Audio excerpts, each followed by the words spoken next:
Coming up. I mean, I don't understand why you're laughing, Mr. Wesley. If you're so damn intelligent, exactly. You would understand. Miss Tripoli. Miss Tripoli. This is a circus. Oh. You're despicable. Miss Tripoli. I think it's Sandra, can you please take Miss Tripoli out of this courtroom? What happened? Okay, so we have a 6-year-old daughter that we've adopted. That you adopted.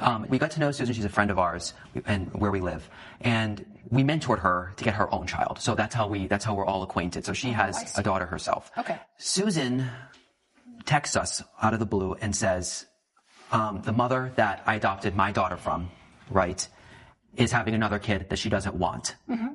So me and my husband here, have been wanting to adopt a second, to give our wonderful daughter a sibling. And this mother is the birth mother to your child, Ms. Tripoli. Correct. Why did she approach you or call you?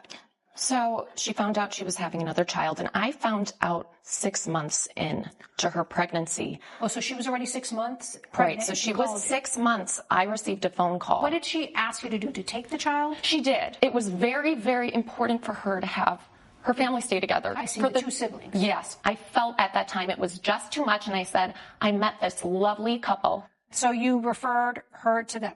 I did. Okay. I referred them. I understand you had a private adoption with this mother for your current child. Correct. And did you adopt private adoption, or was it a formal adoption through an agency? Through an agency. We were the actual experienced ones in this field. So you did an agency adoption. You did a private adoption in Indiana. So then it was up to the birth mother to decide if she was going to have an agreement with you. So what happened with the birth mother?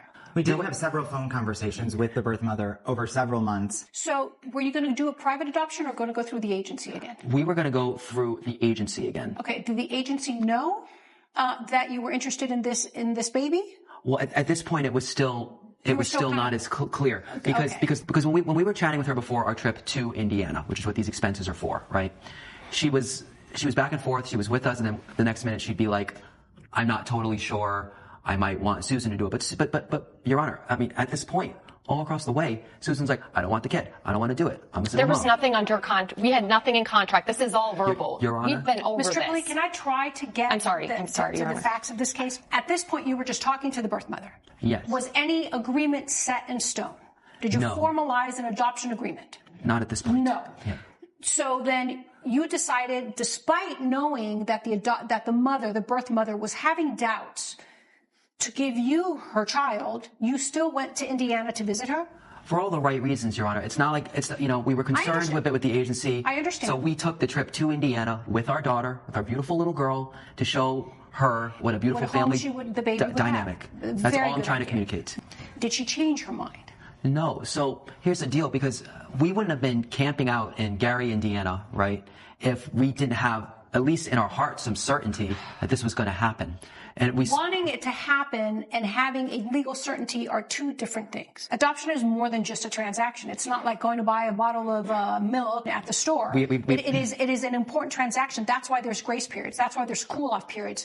Unless she formalized the agreement with you guys, you were just a maybe. We were under the impression that Susan did not want the child. But Susan has nothing to do with this.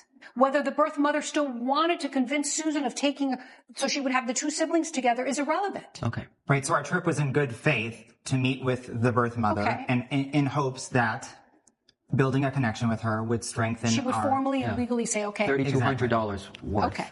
And you decided to spend the $3,200. So is this about the money or the child? The baby. I mean, what is this really about? I'm pretty sure the Christmas gift I gave you of the Louis Vuitton was more than this. In a courtroom? So what is it really about? Ms. Tripoli, can I finish? Sorry. You get wind that the baby's born. Your Honor, this is what happened, right? We were repeatedly and from our hotel room calling, aimlessly trying to figure out Susan as well. I know, but she wasn't even communicating back with us anyway, because at least we would have known, right, that we were at least somewhat involved. We're not even being called. We live in the digital age. You can't check your phone, send us one text message about what's going on. And Susan I didn't handle it perfectly, you guys. I understand. I didn't handle it perfectly. You were not in Indiana either. What happened? You had told the birth mother that you didn't want the baby, and you I did. maintained These are all facts. This is true. So when did you decide? When did the birth mother approach you? She was in the hospital. She gave birth, and I got a FaceTime. Okay, so it didn't happen until she actually gave birth. Yes, she gave birth. I got a FaceTime. Did you know that they were in Indiana trying to form a bond? I did, and this is all honesty. I didn't handle it perfectly. I didn't know how to handle it perfectly, but when I saw the baby's face, it changed everything, and I can't explain it. It's like motherly instincts, and I'm sorry, you guys, for that, but I'm saying at the end of the day, this is what's important. Having the kids together is all she ever wanted. Okay, And so you decided at that moment to adopt the baby. Did you formalize an agreement? I understand. There wasn't even a question. Yes. All right. So again, how is Ms. Tripoli responsible for you guys voluntarily spending $3,200 to go to Indiana to try to form a We bond wouldn't have with the spent birth that much mother? money if we had known the baby was born. We stayed longer. No. But you decided to spend the money while she was still pregnant, before she gave birth. But it has less to do with And that. the moment she gave birth, then now you're asking for the money back because the birth mother decided to give the because child to it's human somebody else that relationships, things wasn't that were you. involved. It's all a comes matter back of down to money, doesn't I'm it? talking- Gotta get another it's a Louis matter- Vuitton man purse. you It's know- a matter of character that she won't even be willing my to God. reimburse her best friends of several I thought years. we were friends. I thought we were really good friends. Well, not anymore. This should be important to you. I think at the end of the If day, you what's had the any most respect, important you here? just be quiet and let the judge. I'm kind of surprised, Ms. Tripoli, by how frivolous you're being. It's kind of really disappointing. It's all about the money. It's all you want to get a man purse. I mean, that's not only is it rude, it's demeaning, and it's beside the point. If you really care about adopting a child, why would you be so frivolous and demeaning by bringing that into a courtroom? No, I agree. That's a statement. It's not a question. It's not a question. I just wonder if it's about the money, Your Honor, in their case. They're suing you for $3,200 because for some reason they feel that you lied to them. But the problem with that theory, Mr. and Mr. Wesley, is that there is no legal backing to that. You cannot say I detrimentally relied on Susan that I was going to adopt this child because Susan never had the right to say whether or not that child would be yours. At the end of the day, the mother decided to give the child to somebody else.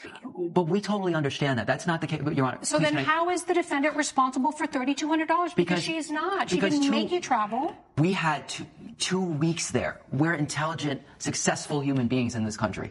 We had 2 weeks there where they could have communicated this wasn't the case. Successful, huh? That's why you're fighting this right now. I'm trying to speak decently, Your Honor. Ms. Tripoli, I think it's best that you just do not say anything. So we had 2 weeks of time. But how do we act like high schoolers, ghosting us and keeping us, we understand we have adopted a daughter. We do know the legal process. You're not saying this in a legal way. You have no standing and you have no legal claim. I mean, I don't understand why you're laughing, Mr. Wesley. If you're so damn intelligent, Exactly. you would You're a understand. college graduate. Miss Tripoli. God, this is insane. Miss Tripoli. This is a circus. Oh. You're despicable. Miss Tripoli. I think it's ridiculous. Sandra, can you please take Miss Tripoli out of this courtroom? Let's go. What? Let's go. Can you please leave? go. I didn't mean to be that way. Can you please leave? Thank you. Your Honor, I apologize. I can see your resentment. I get it. Personal feelings have nothing to do with that. I still need a legal claim, you guys. You guys didn't present a persuasive legal claim. But after seeing her attitude, I understand the anger of why you guys are here. And if you came here for the purpose to actually prove a point, you did. So get back on the train again and try to see if you can adopt another baby, okay? So good luck, guys. So based on the evidence, I will deny your claim of $3,200 and rule in favor of the defendant. Good luck. All rise.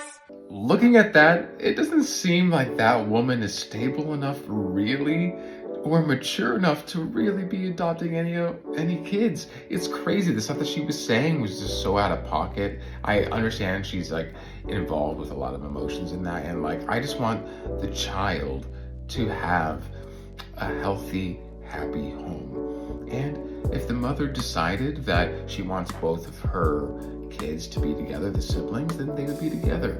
It's unfortunate that all of this kind of pettiness was kind of muddying up the whole adoption process, because I think adoption is a beautiful thing. It's a beautiful thing, provides homes to children that need it. So what do you guys think about the judgment? Do you think it was too much, too little, or just right? I would love to know your thoughts. Let me know. Love ya.